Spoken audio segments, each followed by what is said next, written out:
Penganjuran sidang kemuncak ASEAN ke-46 menjadi medan berprestij buat Malaysia untuk menampilkan keunikan identiti negara yang kaya dengan budaya, warisan dan nilai-nilai kebangsaan yang telah berakar sejak sekian lama. Tidak hairanlah jika bunga kebangsaan iaitu bunga raya dipilih sebagai inspirasi utama dalam merekaan logo rasmi sidang kali ini yang turut diserlahkan melalui pelbagai elemen seni bina dan hiasan di lokasi persidangan utama.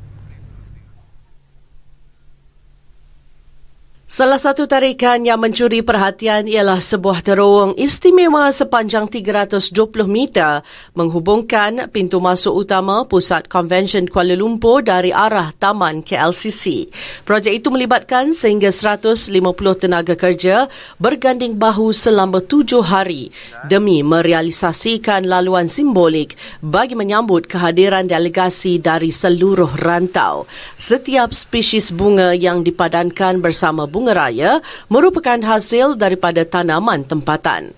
Hiasan seni bina turut mengambil kira tema persidangan tahun ini, keterangkuman dan kemampanan, sambil menampilkan kehijauan flora yang menghiasi Taman KLCC di sebalik lengkungan gerbang terowong. Bagi orang awam yang berhasrat untuk bergambar sebagai kenang-kenangan, mereka boleh melintasi terowong berkenaan bermula Rabu.